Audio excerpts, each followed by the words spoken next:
Hello everyone, welcome back. Let's talk a little bit about drug and food interactions.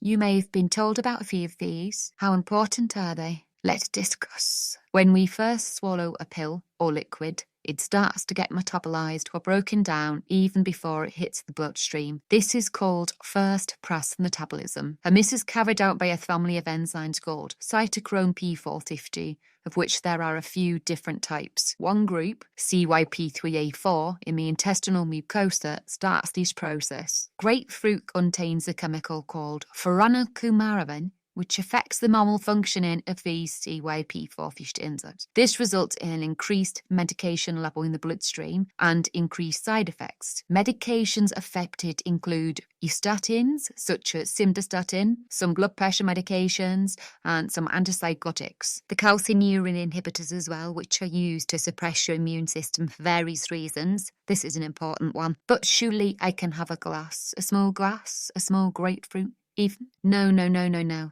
One grapefruit or a glass of juice is enough to alter the levels of these medications. The effect can last for days. If you must have the grapefruit, speak to your GP. It may be possible to switch to a different medication that doesn't use this pathway for metabolism. For example, in the statin family, rosuvastatin and pravastatin are fine. I don't know anyone that likes grapefruit, honestly. It's so...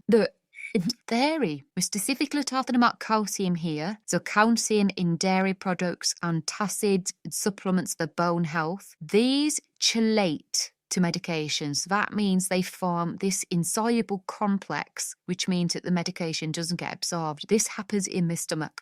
So if that medication isn't being absorbed, it's not reaching adequate levels in the bloodstream, therefore it's not as effective. These happened with some antibiotics such as tetracyclines like doxycycline, fluoroquinolones like ciprofloxacin, interferes with bisphosphonates and levothyroxine. The bisphosphonates are used for bone health like alendronic acid. Very important. Just separate the doses by about 2 hours.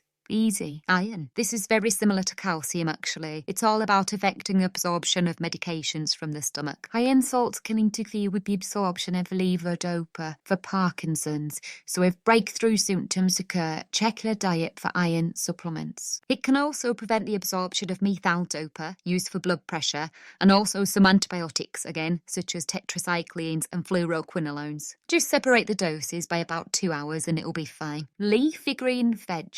I know it sounds ridiculous. Vegetables, that if I was going to take notice of any of these interactions, this is the one. So we're talking about your cruciferous vegetables such as broccoli, Brussels sprouts, cabbage. These are all high in vitamin K, and vitamin K is actually part of the clotting cascade. So it increases clotting, which is the opposite of what warfarin was trying to do, therefore increasing risk of cardiovascular events such as pulmonary embolism. So anticoagulation is very important. You can also find vitamin K in multivitamin supplements, so just be careful. But the key takeaway here is to eat a consistent diet. Don't change it too much. Your INR will be monitored by your GP or your nurse, and this will determine the dosage. This vitamin K avoidance doesn't apply to the newer anticoagulant medications, the Nolax, such as apixaban and edoxaban. Alcohol. I love a glass of wine, but is it safe with the medications that you take? Let's have a look. Alcohol is essentially a sedative,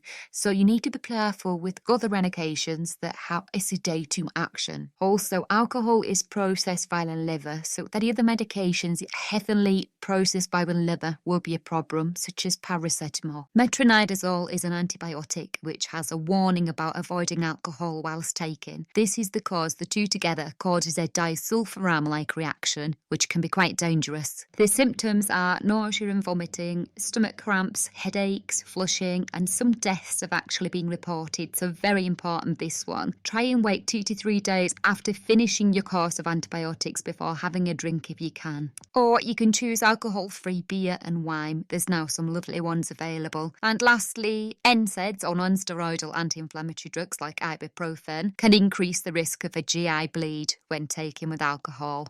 And ulcers as well, if drinking regularly while taking these, that is. High fibre foods, a quick one this one. A very high fibre diet can interfere with the absorption and effectiveness of digoxin used for the heart.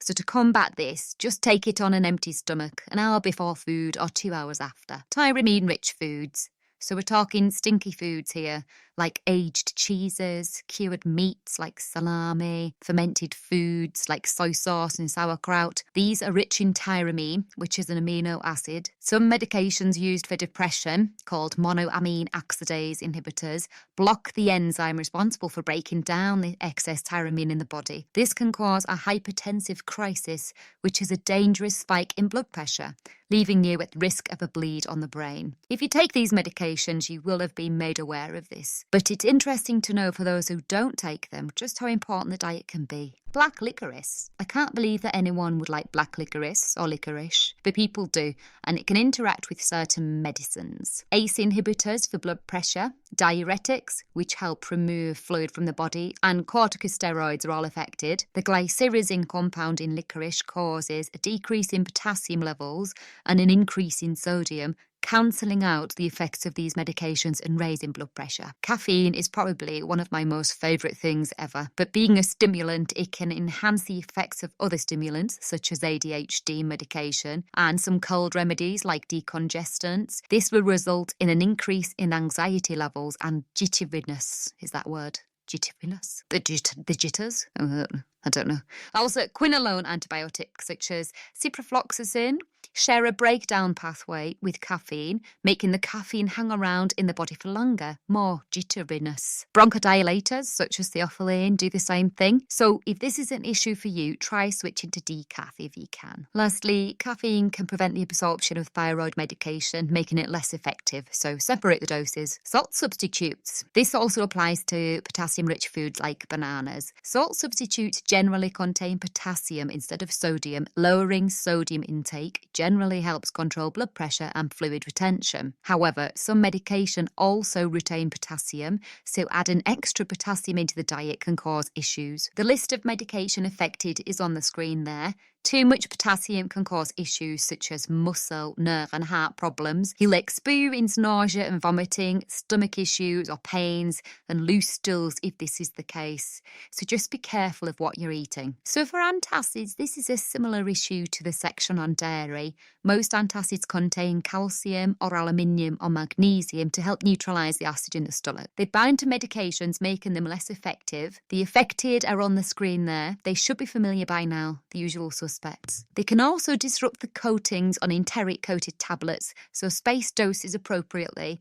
The 2-hour rule is always a good one. Folic acid, or folate, or B9, is a B vitamin, and this section specifically relates to methotrexate, used for autoimmune diseases and cancer. So methotrexate inhibits dihydrofolate reductase, so it's a folate antagonist, which causes toxicity in the body. So we supplement with additional folic acid to counteract this. However, if taken on the same day as the methotrexate, and remember methotrexate is taken weekly, this will theoretically make it less effective. It may also inhibit the absorption of the methotrexate from the GI tract, so try not to take a lot of folic acid on the same day as your methotrexate and avoid your supplements at this time as well. Now on to garlic. Garlic is wonderful for the health, but it does contain a compound which has an antiplatelet effect, meaning an increased risk of bleeding if taken with other blood thinners and antiplatelets. I would avoid taking supplements in capsule form with these medications and always look out for signs such as bruising, bleeding gums, etc. Cranberry juice also has this effect with warfarin, an increased risk of bleeding, so best avoided. That's pretty much it, but before I go, I want to make a last point about medicines that are best taken with food. Some are best on an empty stomach, some with food. This can be for various reasons, but as a general rule, an empty stomach is an hour before food or 2 hours after, and with food means at the same time or within about half an hour of the meal. It doesn't need to be a 3-course meal. A slice of toast or some crackers or an apple will do. And it's always a good idea to take medicines with plenty of fluid. Thank you.